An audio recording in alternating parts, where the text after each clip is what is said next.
Voilà, donc merci pour votre présence, pour votre intérêt pour ce sujet d'actualité, s'il en est, dans le protestantisme. Protestantisme et homosexualité. C'est peut-être autour de cette question que vont s'embraser dans les années à venir beaucoup de débats dans les synodes, dans les commissions d'église. Voilà, un sujet très difficile et qui sera certainement une épreuve pour le protestantisme, je pense, dans les 10 années à venir.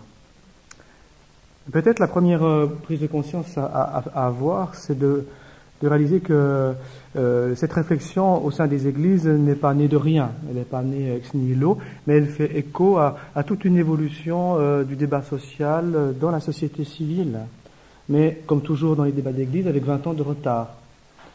Effectivement, depuis 20 ans, on assiste à toute une évolution dans le débat civil français, avec quelques repères. Par exemple, 1981, c'est-à-dire la première nomination de Mitterrand, 81, c'est la date de la dépénalisation de l'homosexualité. C'était une étape importante dans le débat français. Ça faisait partie des promesses électorales de François Mitterrand. Ensuite, vous avez, alors dans les années 90, à peu près 10 ans de débat sur la conjugalité homosexuelle, qui a abouti en 99 à la légalisation du Pacs. Et puis naturellement a servi de nourriture ou de terreau à cette réflexion-là la pandémie du sida qui, pendant cette période, a énormément contribué en France à une prise de conscience sur la précarité sociale, juridique, médicale dans laquelle les homosexuels pouvaient se trouver. Et puis aussi, bon, le Pacs, c'est autre chose simplement que la gestion de cette précarité, c'est beaucoup plus. Le Pacs, c'est, je dirais symboliquement, pour la conjugalité homosexuelle, c'est l'accession à une forme de reconnaissance, à une forme de respectabilité devant le droit. Alors ce n'est pas dans la lettre du texte, parce que le Pacs ne parle pas ni d'homosexualité ni de couple, c'est pas dans la lettre du texte, mais c'en est néanmoins dans l'esprit. Alors le débat d'église, lui, donc qui démarre 20 ans plus tard, est un réveil après naturellement une longue période, de longs siècles de léthargie sur cette question. Et il faut rappeler que la position qui a dominé historiquement dans l'Église protestante sur ce sujet, c'est la condamnation, condamnation parfois très violente, voire répression. Et il est évident que nous sommes, en tant qu'Église chrétienne, héritiers d'une tradition sur ce point qui est particulièrement lourde à porter et qui pèse d'un certain poids dans les consciences chrétiennes. Et j'irais même jusqu'à penser que cette mauvaise conscience de l'Église à ce sujet, cette mauvaise conscience pèse aujourd'hui d'un certain poids et explique en partie cet accueil sans réserve, cet accueil sans discernement qui voudrait être accordé aujourd'hui dans certaines églises aux homosexuels ou à l'homosexualité. Un peu comme si l'Église avait vis-à-vis de l'homosexualité quelque chose à se faire pardonner, comme si elle était en recherche d'absolution, comme si elle avait mauvaise conscience. Alors, jusqu'en l'an 2000 à peu près, il y avait dans la marginalité institutionnelle, il y avait quelques groupes, quelques églises, entre guillemets, pour homosexuels, donc des communautés qui vivaient l'Église dans l'esprit du communautarisme, où les homosexuels se retrouvaient dans leur particularité. En France, il n'y avait guère qu'une seule institution à Paris, l'Église fondée par le pasteur Doucet, puis conduite par Madame Bianco, l'Église d'abord qui s'appelait l'Église du Christ libérateur, et qui s'est ensuite appelée Église écuménique à Paris, et qui est la seule institution à ce jour en France, à ma connaissance, à pratiquer des bénédictions d'union homosexuelle. Mais ces groupes sont restés très marginaux. Madame Bianco, que j'ai rencontrée et même interviewée, m'a dit avoir plusieurs fois frappé à la porte de la Fédération protestante de France, c'était avant l'an 2000, et n'avoir jamais rencontré un quelconque accueil de la part du protestantisme français, même au sein de l'IRF. Donc, ça c'était la marginalité d'avant l'an 2000. Mais ce modèle d'église pour homosexuels, de ghetto homo, en quelque sorte, a toujours été très mal perçu par les protestants français, qui l'ont critiqué et rejeté. Ce à quoi on assiste depuis 5 ans, c'est autre chose. C'est une forme de libéralisation allant progressivement vers l'idée qu'en substance, devant le Christ, devant Dieu, homosexualité, hétérosexualité, c'est bonnet blanc, blanc bonnet. Ça s'équivaut.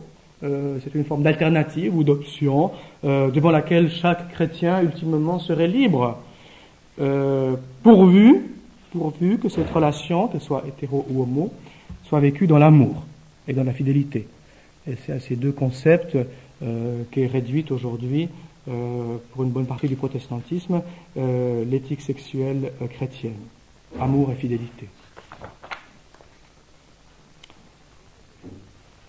Et en conséquence, des décisions sont prises dans les synodes qui ont pour effet de lever toute forme d'exclusion, entre guillemets, dont les homosexuels pouvaient se sentir victimes, dans leur accès au statut de membre d'église, au pastorat, ou alors leur accès à la bénédiction nuptiale.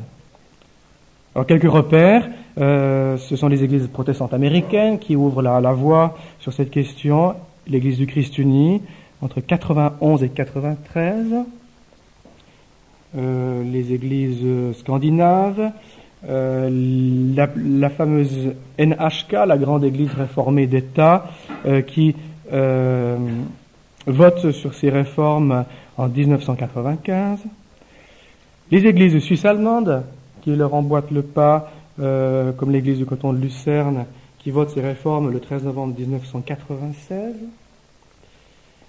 Alors en Suisse romande, la situation était un peu différente, parce que les institutions ecclésiales, encore aujourd'hui, résistent à ces évolutions, le droit ecclésial le résiste, comme aussi la population ecclésiale.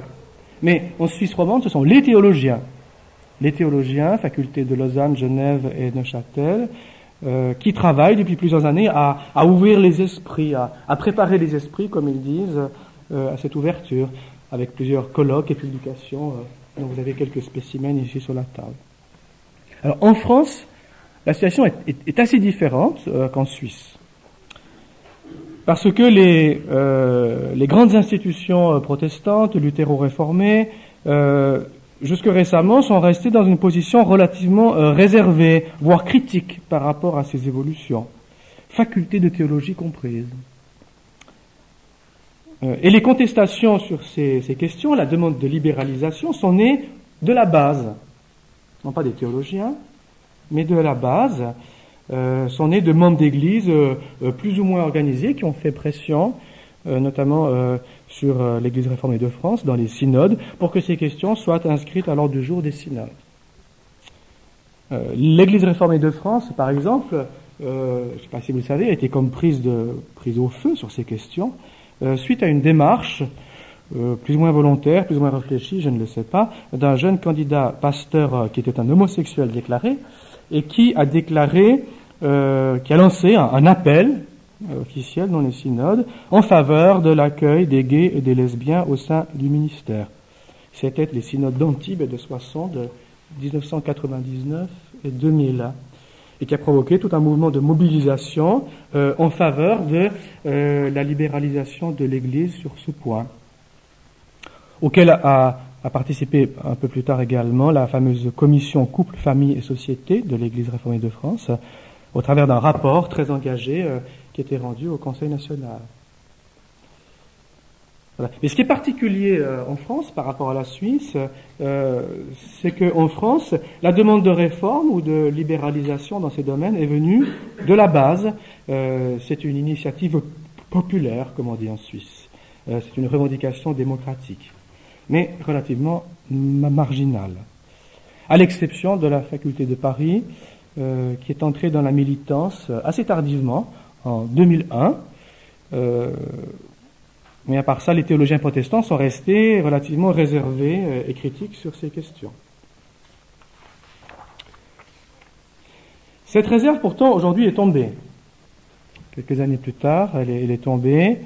en octobre 2002 est paru sous l'égide du CPLR. Donc on a expliqué dans les préliminaires de l'atelier ce qu'était le CPLR, le Conseil permanent luthéro-réformé, apparu sous l'égide du CPLR un important dossier de travail intitulé Église et homosexualité, sous forme de consultation, destiné à stimuler et encadrer la réflexion des églises membres sur ces questions.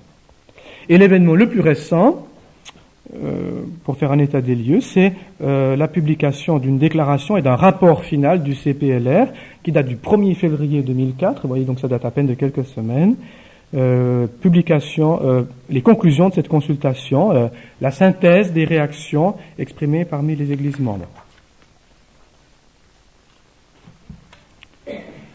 Dans ce débat, il y a des questions de fond et des questions de surface. Alors, les questions de fond sont presque jamais abordées. On passe dessus comme chat sur braise. On pourra y revenir si vous voulez plus tard dans le débat. Et les questions de surface sont essentiellement au nombre de trois questions essentielles qui sont toutes relatives à la discipline de l'Église. C'est pourquoi on en parle dans les synodes. Et qui sont devenues, ces trois questions, comme les figures emblématiques du débat.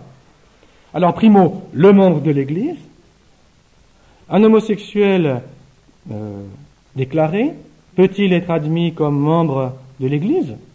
C'est la première question de discipline, impliquant également son admission au sacrement, au baptême et à la Sainte Seine. Première question. Deuxième question, le pastorat. Est-ce qu'une personne homosexuelle déclarée peut être admise comme pasteur? Impliquant aussi dans les églises de tradition presbytérienne auxquelles nous appartenons pour la plupart, son éligibilité au conseil presbytéral. Est-ce qu'on peut élire un homosexuel déclaré comme ancien, comme conseiller presbytéral? Et puis, troisième question emblématique, la bénédiction nuptiale. Est-ce qu'une demande de bénédiction qui émane d'un couple homosexuel peut ou doit être traitée par l'Église de la même façon que celle d'un couple hétérosexuel? Voilà les trois questions emblématiques sur lesquelles se focalise le débat et qui ne sont pas du tout et forcément les premières questions à poser. Mais bon, on n'est pas maître du débat. Hein. Quand, par exemple, le christianisme au XXe siècle, après les synodes de Soissons aux Antibes, intitule son article « Le ministère pastoral est-il accessible à tous ?» Bon, on a l'impression qu'on a tout dit. Hein. Ou alors les théologiens protestants suisses, les actes du dernier colloque, où est-ce qu'il se trouve? Non, il n'est pas là. La question c'est, voilà, c'est ici, qui a peur des homosexuels?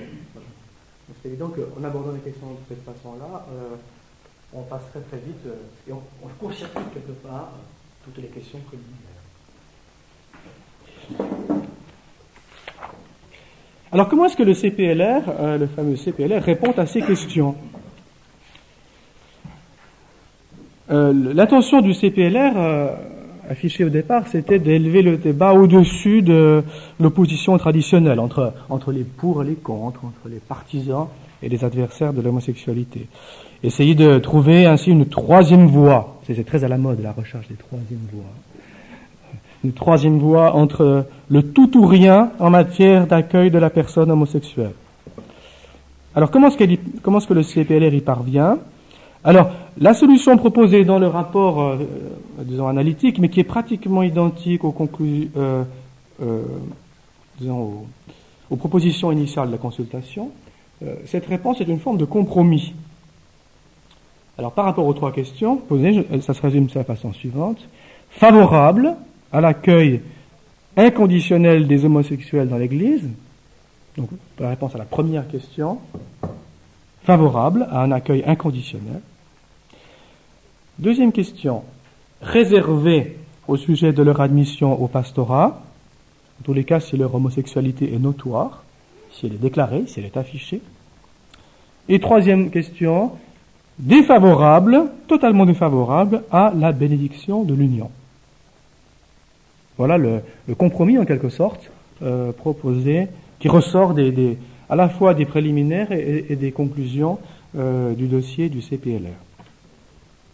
La plus grosse faiblesse du texte, de mon point de vue, bien sûr, et là je me dévoile un peu, la plus grosse faiblesse du texte, et son talon d'Achille, c'est de ne pas vouloir à aucun moment dénoncer ou parler même de l'homosexualité comme d'un péché, au sens moral et biblique du terme. Elle ne serait qu'essentiellement imperfection, limitation, immaturité, désordre. Ce sont les différents termes utilisés. Alors que cette dénonciation initiale me paraît personnellement nécessaire, indispensable, pour dire à un moment ou à un autre dans ce débat, de façon non équivoque, de façon claire, dire que l'homosexualité s'inscrit en rupture avec le projet de Dieu pour le couple, ainsi que la vocation que revêt à ses yeux la sexualité humaine, comme l'a fait de façon claire l'Alliance évangélique française par une déclaration que je salue, récente, qui date de 2002. De surcroît, qualifier l'homosexualité de péché, c'est aussi dire quelque chose de positif. Ça paraît bizarre de dire ça, mais il faut le souligner. C'est aussi dire quelque chose de positif. C'est dire qu'il est aussi placé par l'évangile de la grâce sous le signe d'une espérance. S'il n'est pas péché, il n'est pas plaçable sous le signe de la grâce et encore moins de l'espérance chrétienne. Le signe d'une espérance, c'est croire, et c'est pas rien, que celle-ci est peut-être réversible dans la repentance, qu'elle n'est pas une fatalité dont l'homme serait forcément inéluctablement prisonnier, qu'elle est peut-être réversible par les vertus et les bénéfices de la croix et de la résurrection de Jésus-Christ. Alors que dans le texte du CPLR, que vous pourrez lire, il n'y a pas l'idée, pas la moindre trace de l'idée que la grâce puisse avoir une incidence sur l'homosexualité elle-même. Alors, est-ce qu'il faut qualifier l'homosexualité de péché? C'est certainement une question extrêmement difficile. J'ai fait plusieurs conférences, publications, tables rondes sur le sujet, et c'est toujours une des questions qui revient dans le débat. Je suis sûr que également vous accrocherez tout à l'heure, qui est complexe, qui est très complexe et difficile, et sur lequel on peut avoir des sensibilités différentes. Aujourd'hui, dans notre bon protestantisme, on joue avec la valse des étiquettes pour éviter absolument et à tout prix cette déclaration. Par exemple, mon homologue de Montpellier, pour ne pas parler de péché, parle d'immaturité, d'handicap, immaturité, ou de faute, mais dans la mesure où il y a des torts qui sont faits à des tiers. Et on pense par exemple à la pédophilie. Donc faute, mais que à condition qu'il y ait des torts faits aux tiers. Ansaldi ou Fuchs, que j'ai cité hier, parle de perversion au sens psychanalytique du terme. Madame Hachette-Laché a précisé hier le sens qu'on donne au mot de perversion. Éric Fuchs, qui est pourtant peut-être le théologien le plus engagé, enfin qui était le plus courageux dans ces débats, le seul qui n'a pas aboyé quand la caravane a passé, qui parle lui de péché au sens théologique du terme, par opposition à morale, péché au sens théologique du terme. Hélène Cuvillier, professeur du Nouveau Testament à Montpellier, parle lui de désordre consécutif au péché. Il ne serait pas lui-même péché, mais conséquence du péché. Où on parle de anormalité éthique, etc., etc. Donc, il y a toute une valse d'étiquettes pour éviter ce mot qui fâche et qui reste un peu en travers de la gorge. Alors, quels sont les arguments pour lesquels on répugne, on résiste à utiliser cette appellation? Alors, plusieurs arguments que je vais évoquer rapidement avec vous. Le premier argument pour lequel on refuse dans le protestantisme d'appeler l'homosexualité péché, par exemple, Jean Ansaldi, il dit parce que l'homosexuel ne décide pas un beau matin de l'être. Il est pris dans une histoire sociale et familiale dont il est autant victime qu'acteur. Et ça rejoint des remarques d'hier et de ce matin, autant de Mme Hachette-Laché que de Jonathan Hanley. Effectivement, l'homosexuel ne décide pas un beau matin dans son bureau de devenir homosexuel. Et cet argument donc est important, c'est une opposition, une remarque importante qui est à la fois, de mon point de vue, à la fois juste et à la fois fausse. Juste parce que c'est vrai qu'effectivement, cette orientation du désir, dans la plupart des cas, n'est pas le résultat d'un choix subjectif et délibéré. C'est évident. Les psychanalystes soutiennent en général la conviction qu'avait exprimée Simone de Beauvoir lorsqu'elle avait dit on ne naît pas homosexuel, mais on le devient. Mais de leur point de vue, ça ne veut pas dire que l'individu le devienne à un moment très précis de son existence consciente, au terme d'un choix subjectif et délibéré, à caractère pervers. Et la plupart des homosexuels, si vous parlez avec eux, se perçoivent comme tels depuis toujours. Aussi longtemps que peuvent remonter leurs souvenirs dans l'enfance, ils se reconnaissent comme tels.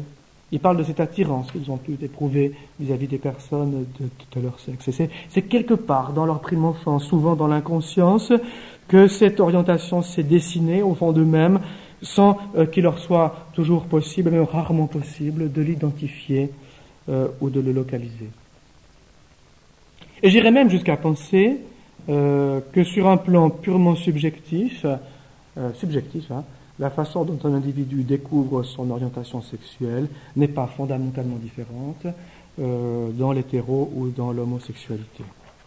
Même si leur inclination n'est pas naturelle au sens absolu du terme, force est de constater que subjectivement, ils la vivent comme telle.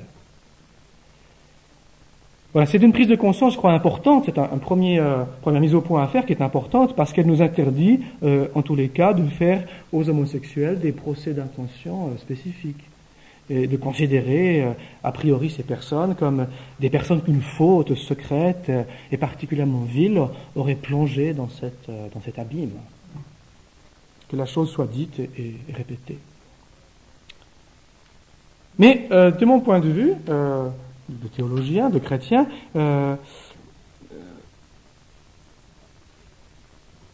ce ne veut pas dire qu'on ne puisse pour autant pas désigner l'homosexualité du mot de péché. Parce que jamais, autant que je sache, en tout cas en théologie protestante, jamais on a considéré que le péché se mesurait au degré de volonté ou au degré de liberté qu'il inspire.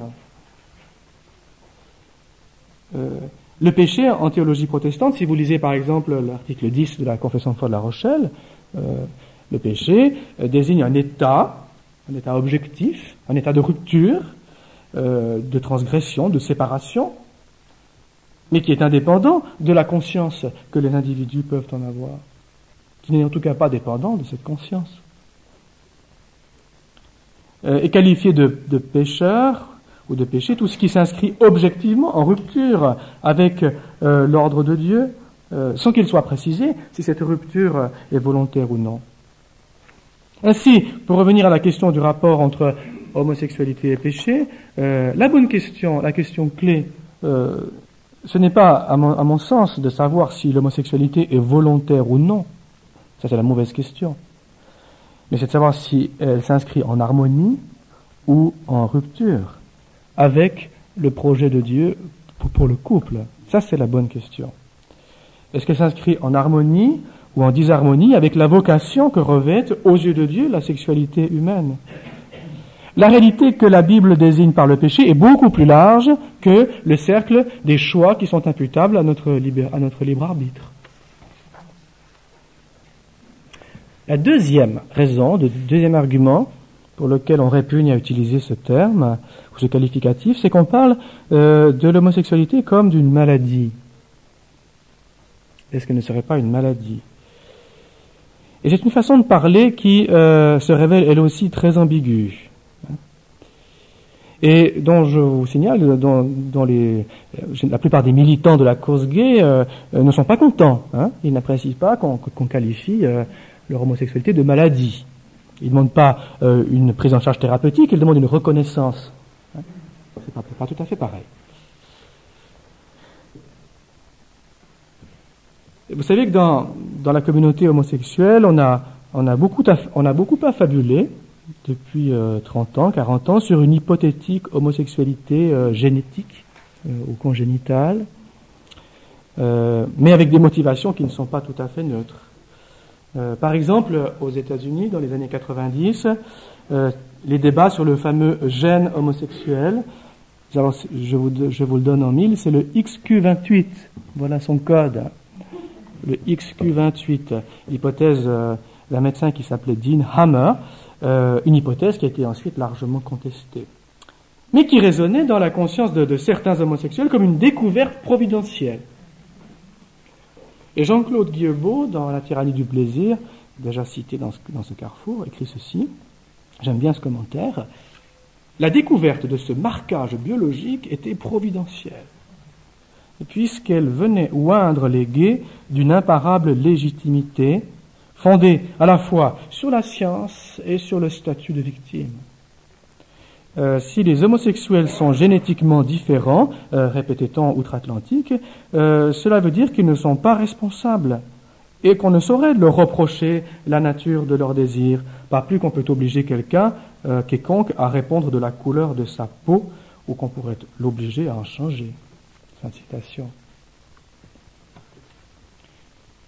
Considérer l'homosexualité comme une donnée naturelle ou comme une maladie ou génétique ou héréditaire répond à un besoin de banaliser l'homosexualité, de la normaliser en quelque sorte, de l'excuser comme s'excusent toutes les choses naturelles.